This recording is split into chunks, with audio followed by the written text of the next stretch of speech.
The voice in your head lies to you every day.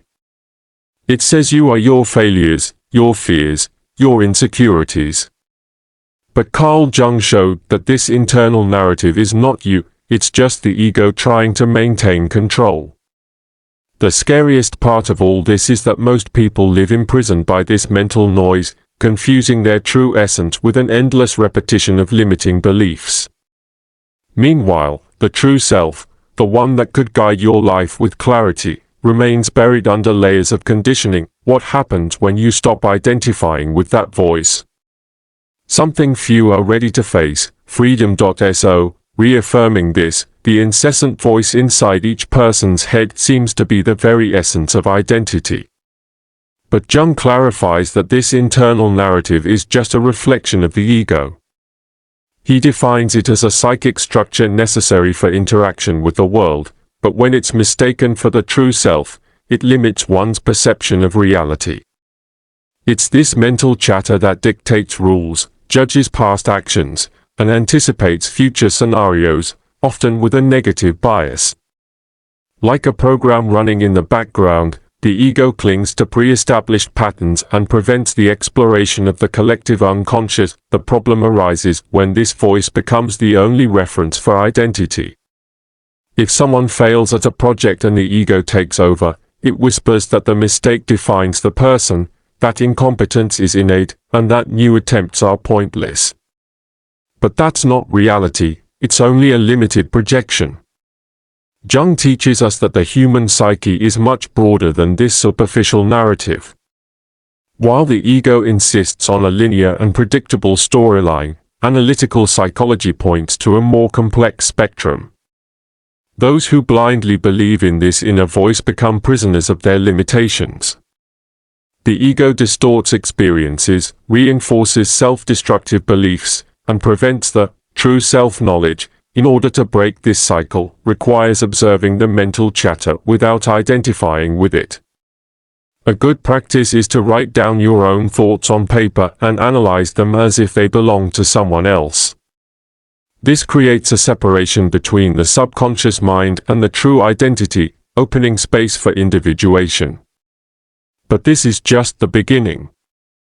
Behind the incessant voice of the ego, there is something much vaster and more authentic, the self. Carl Jung identified this instance as the totality of the psyche, which goes beyond limiting beliefs and the repetitive narrative of the ego. While the ego is busy cataloging experiences and classifying events as good or bad, the self remains as a silent, deep core connected to the collective unconscious. It is not defined by momentary failures or successes, as its existence transcends the labels imposed by the subconscious mind. However, accessing this deeper level of identity requires stepping away from mental noise. Imagine an actor who has spent his entire life believing he is only the character he plays. If he never leaves the stage, he will never know who he really is. In the same way, those who identify only with the ego become trapped in repetitive patterns, believing they are their insecurities, fears, and immediate desires. Jung invites us to go beyond this mental theater, recognizing that there is a part of the psyche that does not need external validation to exist. But how can we connect with this true core? The practice of deep introspection is an effective path.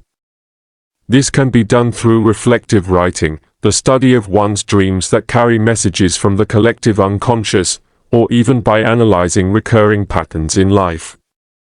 The self manifests when there is enough inner silence to perceive it, and individuation only happens when one begins to differentiate the subconscious mind from the true essence.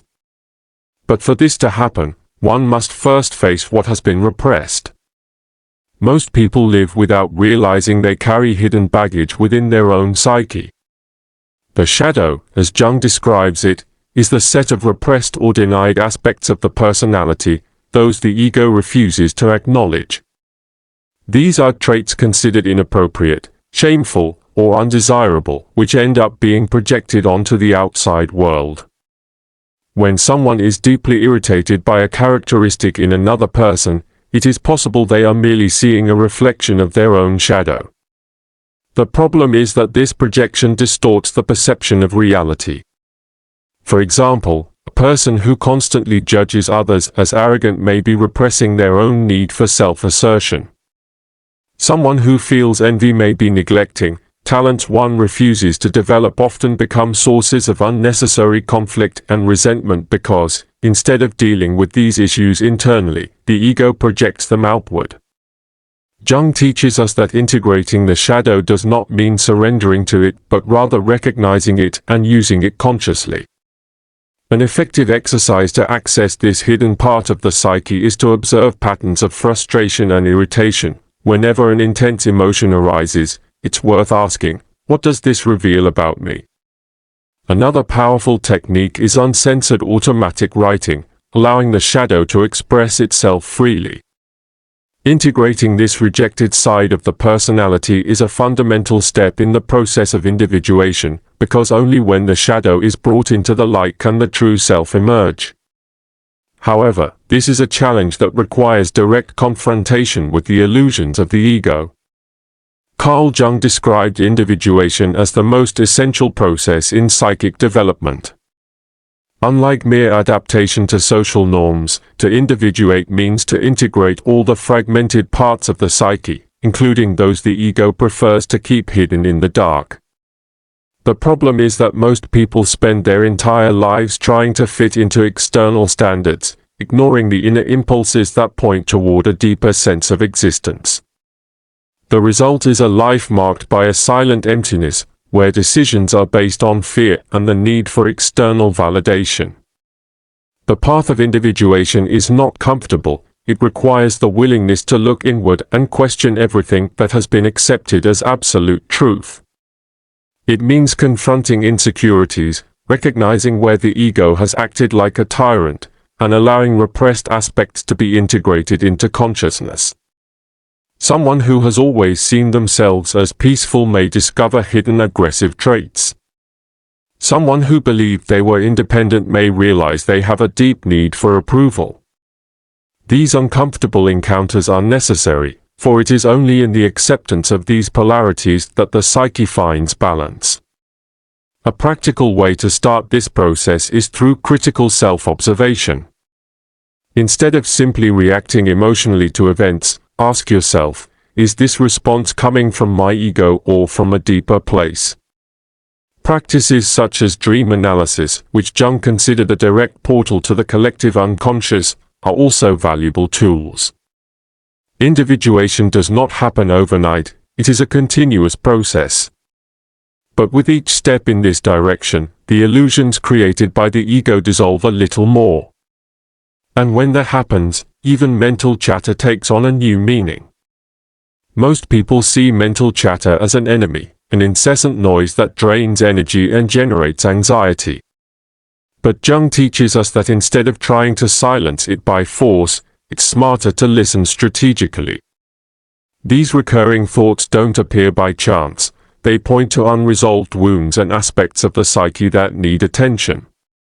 If someone constantly torments themselves over a past mistake, it may indicate an internal need for reconciliation, not just a random annoyance. What many people do is fight against this inner voice, trying to suppress or ignore it, but that only strengthens its grip. A mistake made years ago can become an unbearable burden simply because the ego refuses to integrate the experience as a lesson. Instead of running away, a more effective method is to write down these thoughts and ask, what are they trying to teach me?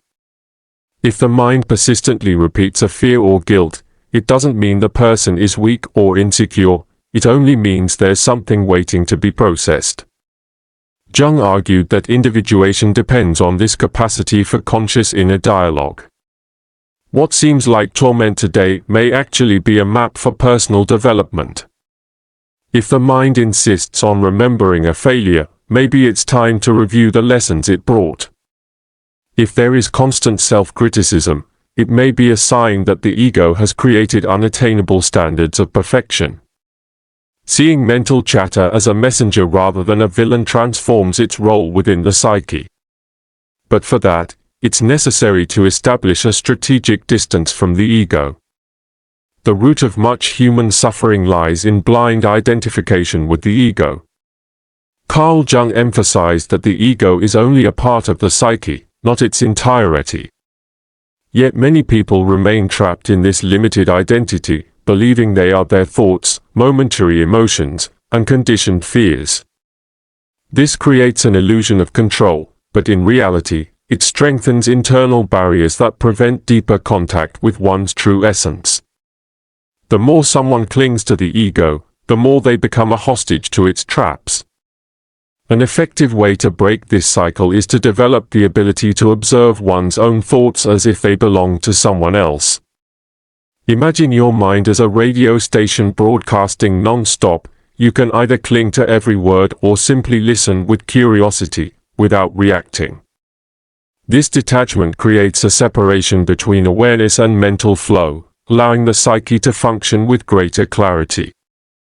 The most common mistake is believing the mind must be completely silent to reach this state, but in truth, the goal is not to stop thoughts, it's to avoid being dominated by them. By recording recurring thoughts on paper, it becomes easier to perceive their patterns and question their validity.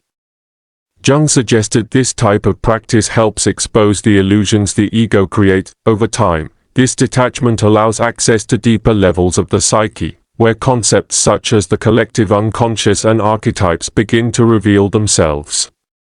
It is at this point that the connection with greater forces of the mind becomes possible.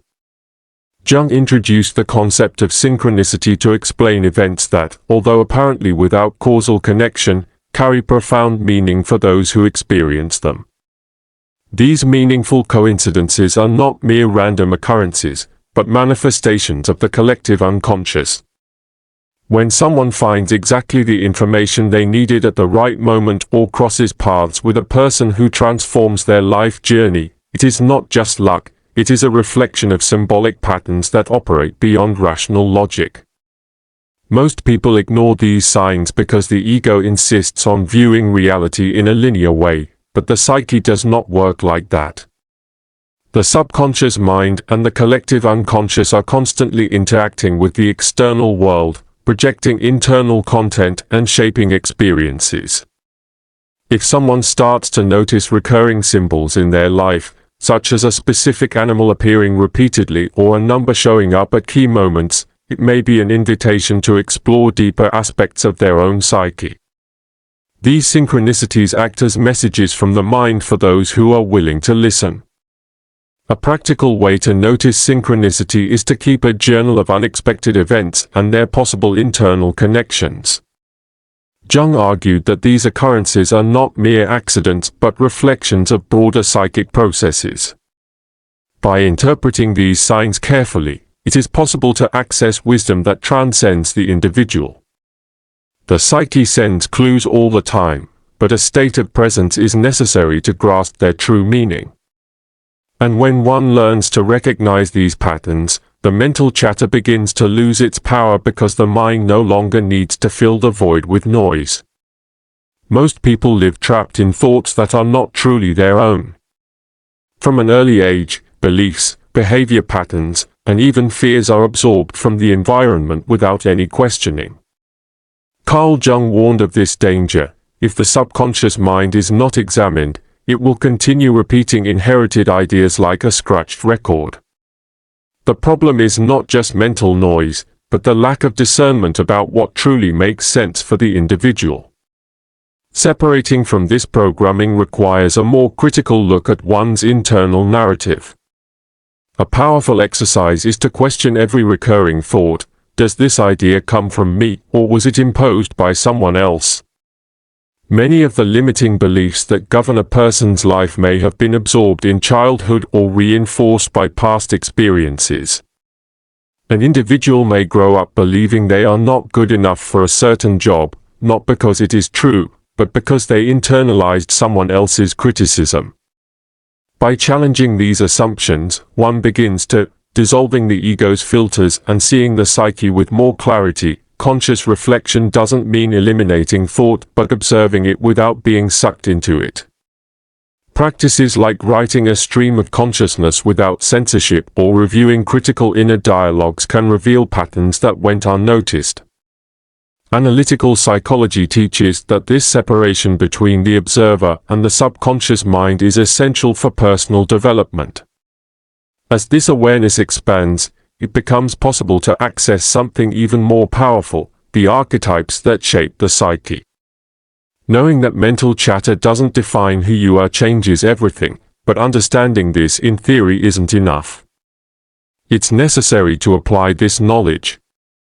The separation from the ego, the integration of the shadow, the conscious use of archetypes, and the perception of synchronicity are not just abstract concepts, they are tools that can transform the way you think and act. What you do with this now determines whether you will continue to be a prisoner of your own mind or if you will finally take control. Most people go through life without questioning their internal narratives, unaware that they are repeating patterns imposed by others. You have the chance to break this cycle, but it requires action. Observe your thoughts, challenge your beliefs, study Jung, analyze your dreams, write your reflections. The ego will resist, but every time you weaken your identification with it, a more real part of you emerges. If this content made sense to you, don't stop here. Subscribe to the channel, turn on notifications, and keep exploring this knowledge because one thing is certain, those who understand this no longer see life the same way.